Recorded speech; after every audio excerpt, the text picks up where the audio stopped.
Hey out there, thanks for tuning in. I'm even more excited today than usual. And let me tell you, I don't know if you could tell from other videos, but I get pretty excited on a daily basis. I'm excited about real estate.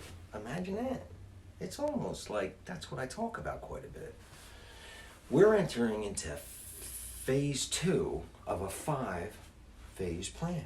A little bit sooner than I had even anticipated. I'm going to go over the phases with you, and then I'm going to touch upon phase 1 and phase 2, and then I'll get back to the other phases later. But let me tell you, this is exciting stuff.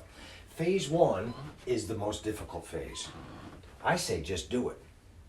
Sounds kind of easy, right? We see it on shirts and hats. Just do it. Just do it. However, you got to watch a lot of videos and read a lot of books, and I know a lot of people are watching HGTV. It's not real.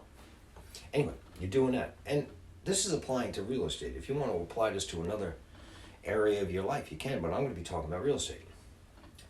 Phase 1 takes at least 2 years. If you do it full-time, like I got into it full-time, it could take like 2 years, 2.5 years, maybe even 3 years. If you're doing it part-time while you still have a W-2 income or salary coming from another job that you're working full-time, this could take quite a bit longer. And I'm not discouraging you. I'm saying just do it. Phase 2 is going to be refinancing the properties that you accumulate in phase 1. Then you're going to be moving some money around. So where this could take 2 to 3 years, phase 1, this next one starts picking up speed. Less than 6 months to get to phase 3. You're going to be, quantity and speed is going to be the thing you're focusing on. You're going to be buying as many houses as you can fast. That doesn't mean you're going to disregard all the other things you should be doing when you buy a house, because you got to buy smart. You're going to be buying single family houses as well as 2 to 4 units. You're going to really start picking up speed. And doors. Doors are what we refer to for each unit that we get. Once you get to phase 4, it's like quantum physics fast. It's a whole new model. You're going to start, for me, I'm going to start buying 5+ units. That means where it could take 2 to 3 years to accumulate, in my case, 8 doors, houses, you can now buy more than that in one transaction. So you buy an apartment complex that has 16, 20, 40 units in it. Whew. Talk about speed. It's picking up. Exponential growth. And phase 5, paper deals. I got to circle this one. Paper deals and more fun. We've already been having fun. Once you get to phase 5, it's so much fun you almost can't contain yourself. So phase 1, just do it. Like I said, it's not that easy as just do it. However, once you get your first property under your belt, it does become a little bit easier. Up until that point, you're watching the videos, you're reading the books, you're talking to people, you're trying to, go through the neighborhood, see what pricing is on Zillow and other places. It's the most difficult. What you have to do, what I had to do, this is the plan that has worked for me. You might find an easier plan or a better plan. But I didn't have too many options in the beginning. If you remember from a previous video, the first house we got, Diane was kind enough to let me get advances on her credit card to buy that house. So there was no cashola, mediocre credit, no equity in anything that we had, and our net worth was like 00. It was a little difficult. But Diane had enough trust. She was the cheerleader. She wasn't with the pom-poms in the background, don't get me wrong, but she said, Harry, I trust you.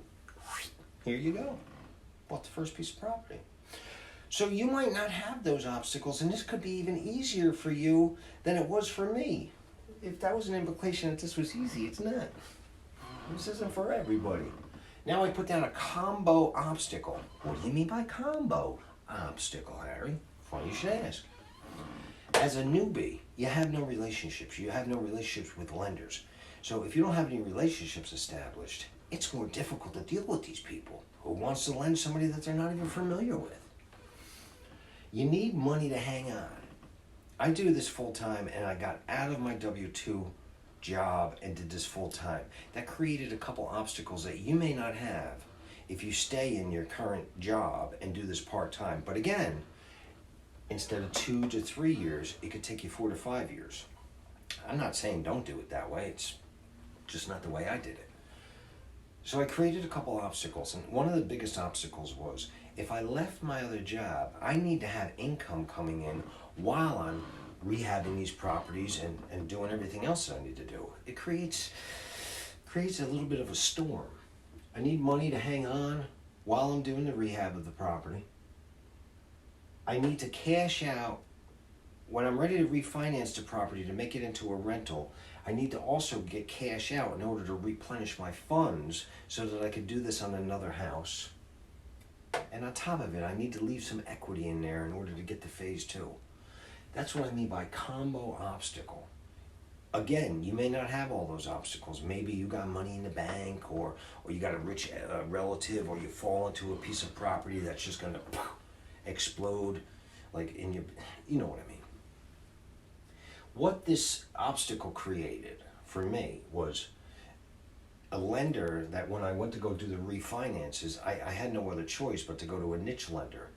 And that equals a high rate, high interest rate, higher fees than usual, plus you're going to incur another set of closing costs when you go into phase 2, and no cash flow on the properties. I get a little bit of cash flow, not much. If it sounds like I'm complaining, I'm not, because let me tell you, behind the scenes, during all these obstacles and everything else that's going on, we've accumulated almost $500,000 worth of net worth while we were going through phase 1. We're accumulating properties and we're accumulating net worth. Some people would say, with all these different things that create so much risk, they would say, "What, are you crazy, Harry? There's no way you can do that. Matter of fact, I won't even do it. Keep your job, keep on looking for property, and hopefully squirrel some money away until you can." And you know what I say to those people? When you don't have another option, you make it work. So, phase 1 is done. I feel strong enough about being into phase 2 that I can make a video. Phase 2 is going to be refinancing and moving money around. So the properties that we've accumulated, we have 5 properties that we're holding on to right now, and we have another one that's on the market to sell, and we sold a couple along the way. So we're going to take those 5 properties, we're going to refinance them, get a better interest rate, we're going to have more cash flow coming in, and we're going to be better than ever.